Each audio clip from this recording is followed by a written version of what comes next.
26살의 서생 이봉수는 한양의 양반 집안 자제였습니다. 집안은 제법 부유한 편이었고 대대로 학문을 익혀 벼슬을 한 가문이었지요. 이봉수 또한 어려서부터 총명하기로 이름이 났고 과거 공부에 매진하는 성실한 선비였습니다.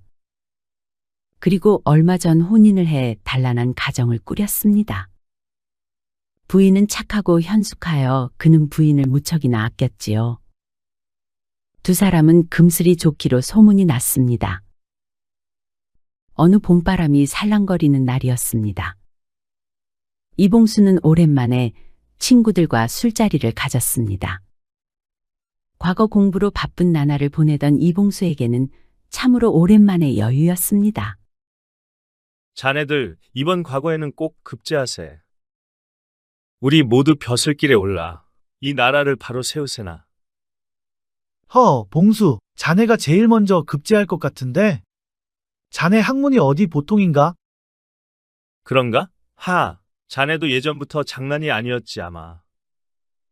친구들은 서로 잔을 권하며 포부를 이야기하고 옛 추억을 되새겼습니다. 그들의 이야기는 무르익어 갔습니다. 그런데 자네들, 그 얘기 들었는가? 창수 말이야, 창수. 무슨 얘기? 그러고 보니 창수 얼굴 본 지 좀 된 것 같구만. 요즘 어떻게 지낸대? 아직 못 들었나 보구만.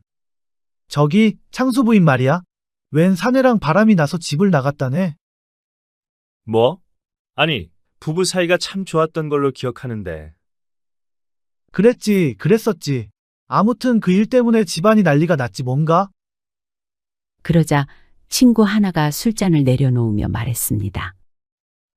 사실 내가 얼마 전에 창수 집에 갔었네. 모두의 시선이 그 친구에게 쏠렸습니다. 창수가 며칠째 집에 틀어박혀 나오질 않아서 걱정이 되어서 찾아갔지. 아, 그래. 어찌 지내던가? 밖에서 아무리 불러도 아무런 소리가 없더니 한참 만에 창수가 나왔네. 그런데 그 모습이 말이 아니었어. 친구는 잠시 말을 멈췄습니다. 머리는 산발이고 옷은 며칠째 갈아입지 않은 듯했고 눈은 완전히 죽어 있었네. 마치 사람이 아닌 것 같았어. 그 정도였나? 내가 창수 괜찮은가 하고 물었지. 그랬더니 창수가 날 빤히 쳐다보더니만 갑자기 내 옷깃을 잡는 거야. 그리고는 이렇게 말했네. 자네는 절대 나처럼 되지 말게. 절대로. 그러면서 눈물을 흘리더군. 친구는 술잔을 들어 단숨에 마셨습니다. 정말 가슴이 아팠네. 그렇게 의젓하고 공부 잘하던 친구가 하루아침에 폐인이 되다니. 그래, 그랬구만. 그 뒤에 창수가 날 방으로 데려갔네. 그런데 방 안이 온통 엉망이었어. 책들은 찢어져 있고 벽에는 주먹으로 친 자국이 있고. 모두가 숨을 죽였습니다. 아이고 참 보통 일이 아니구만. 세상에 별일이 다 있구만. 그러게 말이네. 그러니 자네들도 다들 집에 가서 부인들한테 잘하게. 이런저런 이야기에 어느덧 밤이 깊어졌습니다. 이제 그만 일어나야겠네. 부인이 잠도 안 자고 집에서 기다릴 거라. 그래, 오늘은 참으로 즐거웠네. 다음에 또 보세.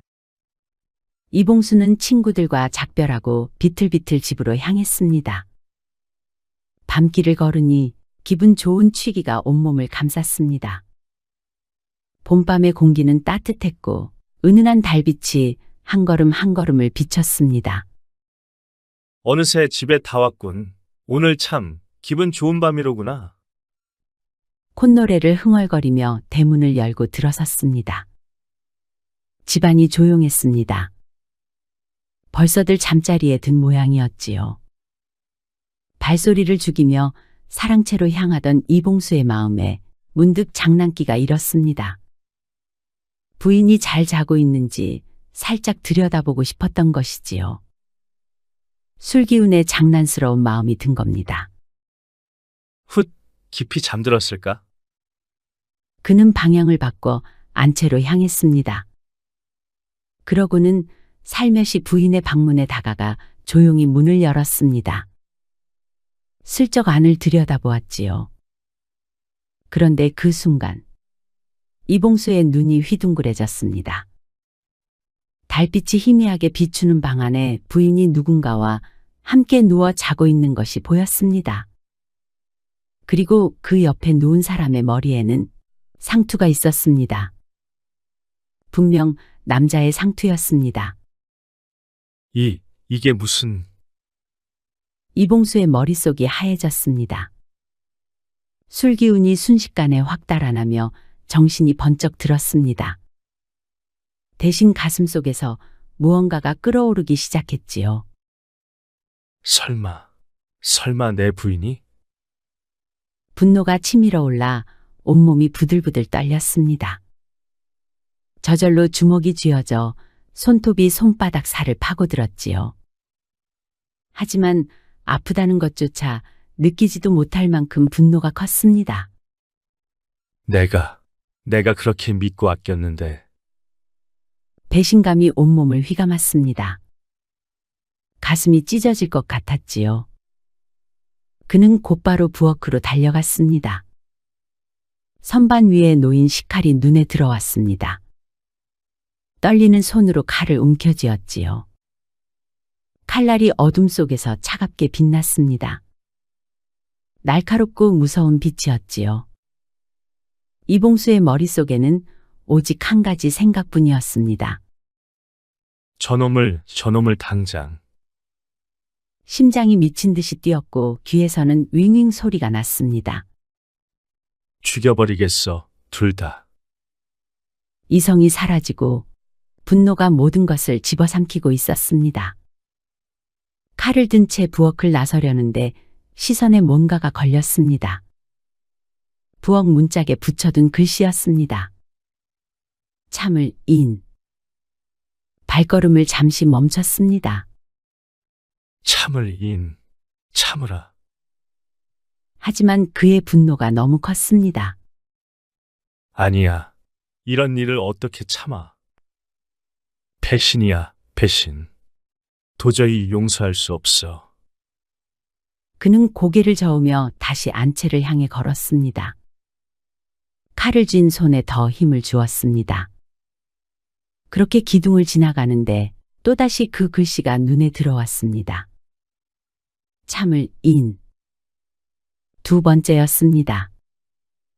이봉수는 또 한 번 걸음을 멈췄습니다. 참을 인. 숨이 거칠게 몰아쉬어졌습니다.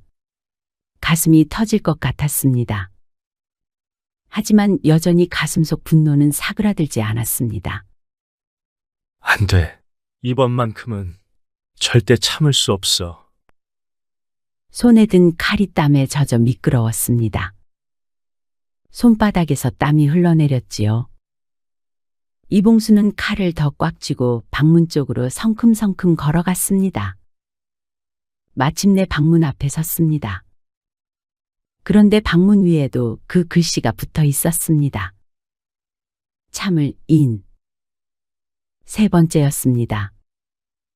한 번도 아니고 두 번도 아니고 세 번째 참을 인자를 보게 되자 이봉수는 발을 멈췄습니다. 손에 든 칼이 무겁게 느껴졌습니다. 마치 천근만근 무게가 실린 것처럼 말이지요. 정말 이대로 저질러도 되는 걸까? 그 순간 석 달 전 점술가가 했던 말이 떠올랐습니다. 잠시 그날로 돌아가 보겠습니다. 이봉수는 점술가 홍계관을 찾아갔었습니다. 앞으로의 운수를 알고 싶었던 것이지요. 당시 홍계관은 당대 최고의 점술가로 이름이 높았습니다. 점을 보는 솜씨가 워낙 뛰어나서 한양 장안은 물론이고 전국 팔도에 그의 명성이 자자했지요. 특히 사람의 앞날을 미리 내다보는 신수점에 능했다고 전해집니다. 홍계관의 점은 신통했습니다. 그의 말이면 열에 9은 들어맞는다고 하니 그 실력이 어느 정도였는지 짐작이 가시지요? 사람들은 앞으로 무슨 일이 생길지 궁금할 때면 홍계관을 찾았습니다. 혼인할 날을 잡을 때도, 장사를 시작할 때도, 먼 길을 떠날 때도 홍계관에게 물었습니다. 심지어 다른 점쟁이들도 홍계관의 이름을 빌려 생계를 꾸려갈 정도였다고 하니까요. 이봉수는 단정한 옷차림의 바른 자세로 홍계관의 집 대문을 두드렸습니다. 누구시오? 문이 열리고 홍계관이 나타났습니다. 50줄의 나이에 수염이 허연 노인이었지만 눈빛만은 형형했습니다. 저는 이봉수라고 하옵니다. 평생 운수를 보러 왔습니다. 짧은 순간 홍계관은 이봉수를 훑어보았습니다. 들어오시게. 홍계관은 이봉수를 맞아들였습니다. 이봉수는 공손하게 절을 올렸지요. 선생님, 소생의 평생 운수를 좀 봐주십시오. 과거에 급제할 수는 있을지, 된다면 언제쯤 될는지, 또 앞으로 어떤 운명이 기다리고 있는지 알고 싶습니다. 홍계관은 고개를 끄덕이고는 이봉수를 찬찬히 살펴보았습니다. 관상을 보고 손금을 보고 생년월일을 물었습니다. 그리고는 점괘를 뽑아 한참 동안을 들여다보았지요. 처음에는 만족스러운 듯 고개를 끄덕이더니 시간이 흐를수록 홍계관의 표정이 조금씩 굳어지기 시작했습니다. 미간을 찌푸리기는 것이 뭔가 좋지 않은 것을 본 표정이었습니다. 이봉수는 불안했지요. 한참 만에 홍계관이 입을 열었습니다. 점괘를 보니 자네는 앞으로 큰 인물이 될 것 같구만. 부귀 영화도 누리고 세상에 이름도 떨칠 것이야. 이봉수의 얼굴에 희색이 돌았습니다. 아, 정말이십니까? 그동안 공부한 보람이 있네요. 앞으로 팔자도 피고 이제 저는 좋은 일만 생기는 겁니까? 하지만 홍계관은 깊은 한숨을 쉬고는 다시 입을 열었습니다. 하지만 자네에게는 한 가지 큰 재앙이 있네. 이봉수의 얼굴은 다시 굳어졌지요. 재앙이란요? 자칫 잘못하면 자네가 사람을 해치는 일이 생길 수 있네. 그렇게 되면 아무리 좋은 팔자라도 모두 물거품이 되고 말지. 이봉수의 얼굴에서 핏기가 싹 가셨습니다. 아니, 그럴 리가 없습니다.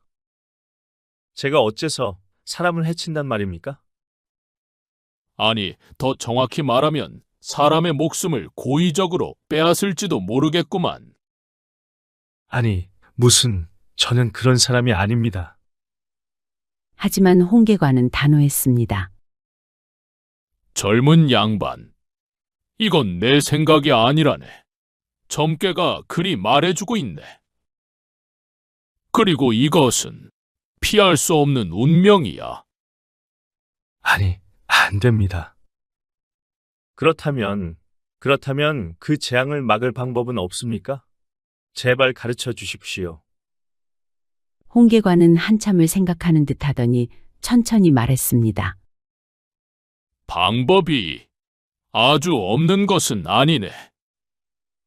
이봉수는 눈을 반짝였습니다. 정말이십니까? 무엇입니까? 말씀만 해 주십시오. 무엇이든 하겠습니다. 홍계관은 이봉수를 똑바로 바라보며 말했습니다. 집으로 돌아가거든 참을 인자를 써서 집안 곳곳에 붙여놓게. 대문에도 기둥에도 벽에도 눈에 잘 띄는 곳이면 어디든 좋네. 그리고 무슨 일이 있을 때마다 그 글자를 보며 마음을 가라앉히게. 이봉수는 고개를 끄덕였습니다. 그것이 전부입니까? 그 정도는 어렵지 않습니다. 반드시 그리하겠습니다. 반드시 명심하게.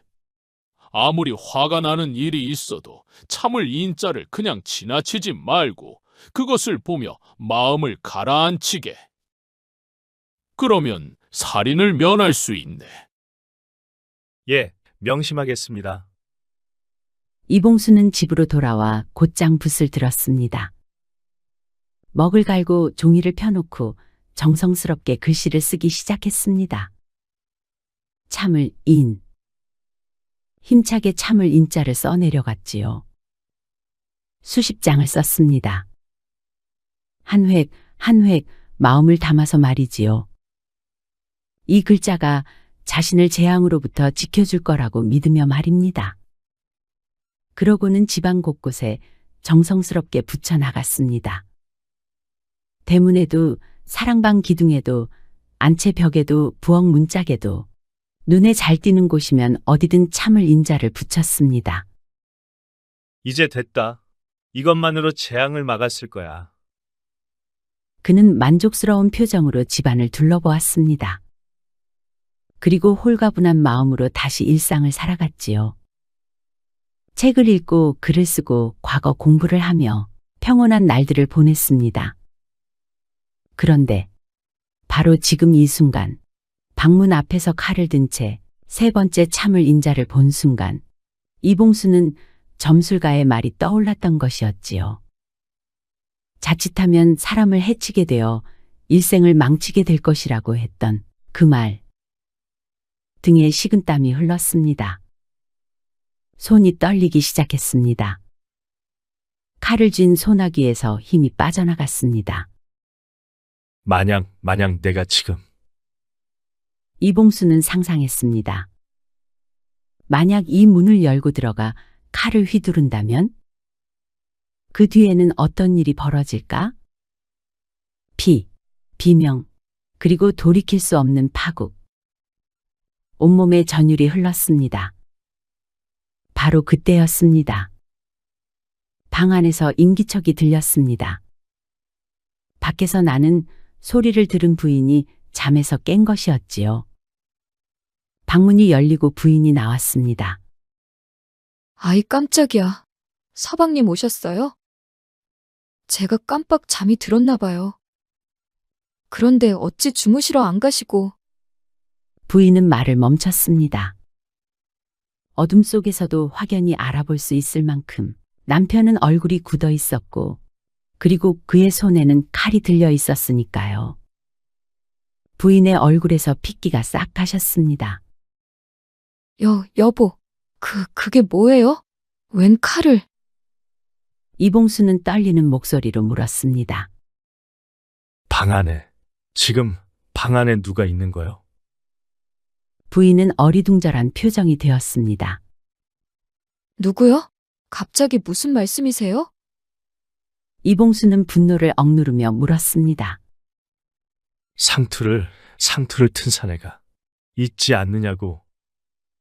그 순간 부인은 남편이 무슨 생각을 하고 있는지 알아챘습니다. 가슴이 철렁 내려앉았습니다. 남편의 눈빛이 지금까지 한 번도 본 적 없는 무서운 눈빛이었습니다. 본능적으로 느꼈지요. 이러다가 뭔가 큰일이 나겠구나. 부인은 황급히 방 안을 가리켰습니다. 제 동생이에요. 동생, 옥분이. 당신 처제 말이에요.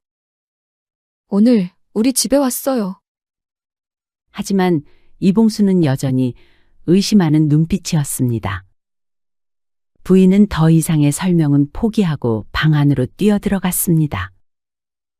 떨리는 손으로 서둘러 동생을 깨웠습니다. 얘야, 일어나봐. 얼른. 너희 형부 오셨어. 잠에서 깬 사람은 눈을 비비며 일어났습니다. 형부 오셨어요. 처제.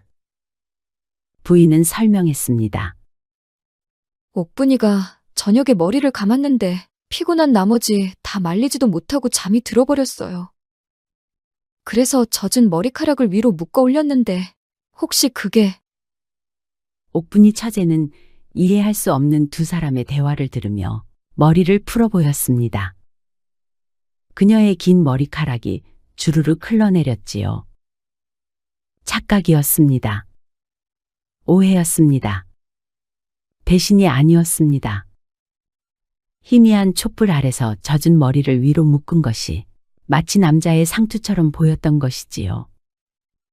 이봉수는 그 자리에 주저앉을 뻔했습니다.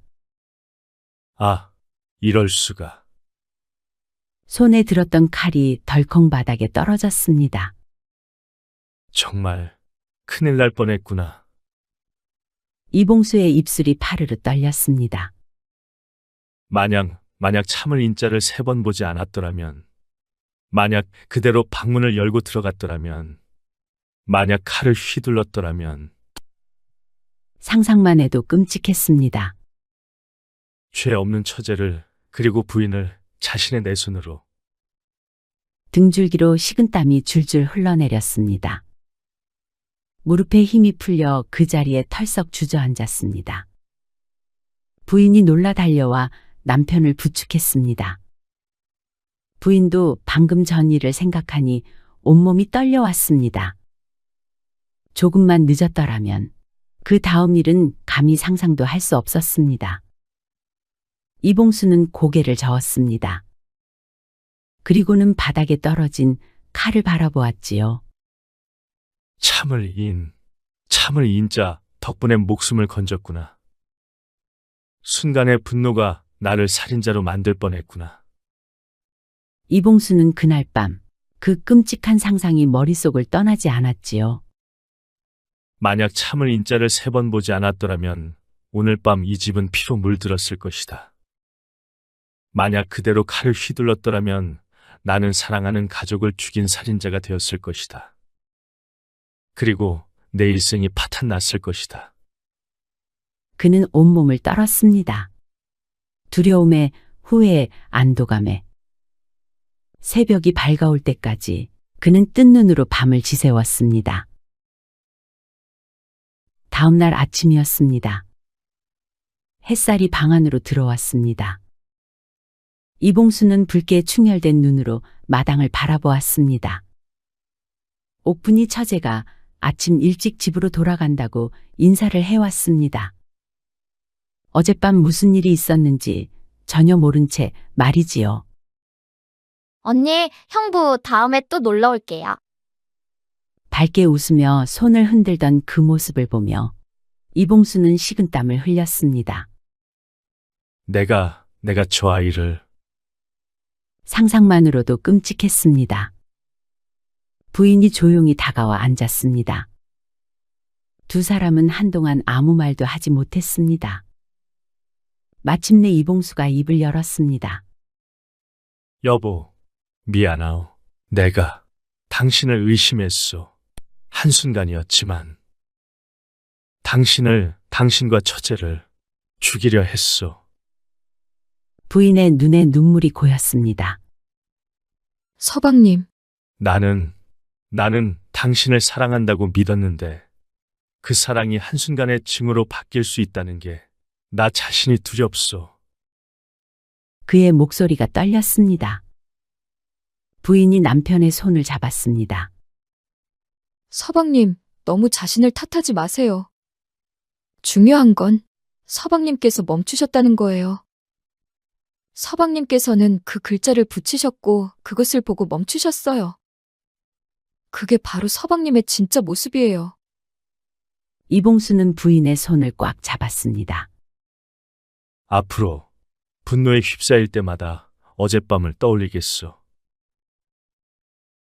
며칠 후 이봉수는 다시 홍계관을 찾아갔습니다. 홍계관은 그를 보자마자 빙그레 미소를 지었습니다. 오셨구만. 그동안에 무슨 일이 있었나 보구려. 이봉수는 깊이 절을 올리고 그날 밤에 있었던 일을 모두 말했습니다. 어떻게 오해를 했는지, 어떻게 분노에 휩싸였는지, 그리고 참을 인자를 3번 보고 어떻게 멈출 수 있었는지를 말이지요. 홍계관은 고개를 끄덕이며 말했습니다. 그것이 바로 점괘가 말하던 재앙이었네. 예, 선생님께서 말씀하신 그대로였습니다. 만약 그날 밤 참지 못했더라면 자네 일생이 끝장났을 걸세. 다행히 화를 면했구려. 이봉수는 다시 한번 깊이 절을 올렸습니다. 목숨을 구해주셔서 감사합니다. 평생 이 은혜를 잊지 않겠습니다. 고맙다는 말은 나보고 하지 말고 자네 자신에게 하게. 멈출 수 있었던 것은 자네의 힘이었네. 내가 한 일이라곤 글자를 붙이라고 말해준 것뿐이지 않은가? 하지만 선생님께서 미리 알려주시지 않았다면 허허, 그래. 그렇게 생각한다면 고맙네. 그렇지만 명심하게. 그리고 마음의 평화가 깨질 때마다 참을 인자를 떠올리게.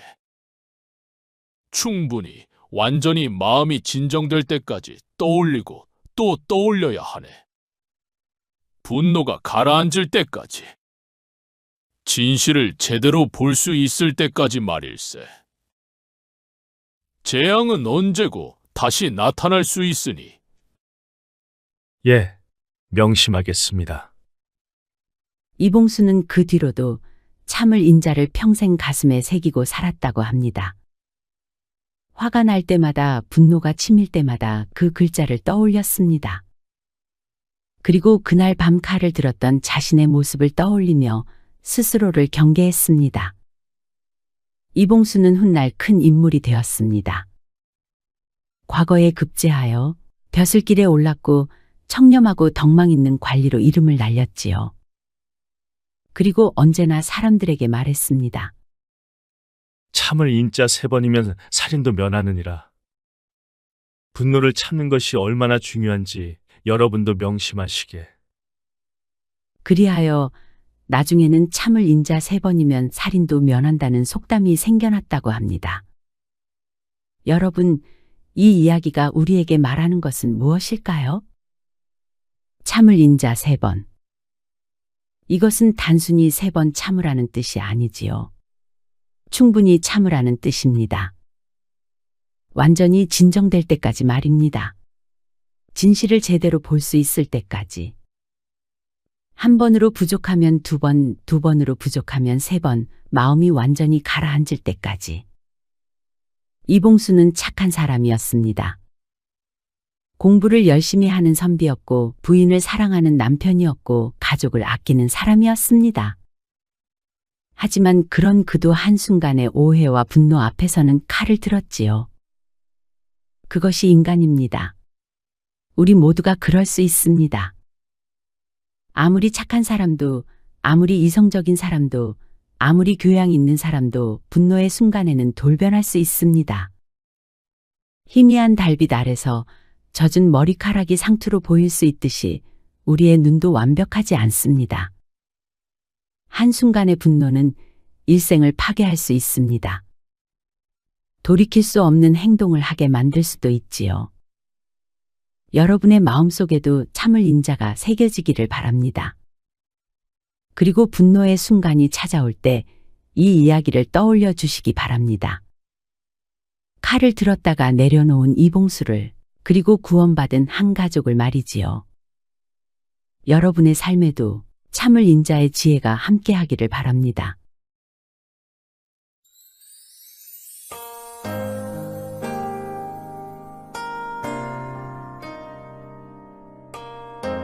시청해 주셔서 감사드립니다. 지금까지 사랑방 이야기였습니다. 항상 건강하시고 행복하시고 만사형통하시고 평안하시고 꽃길만 걸으시고 좋은 일들만 가득하시기 바랍니다. 마지막으로 구독, 좋아요도 눌러주세요. 더 재미있는 이야기로 찾아뵙겠습니다.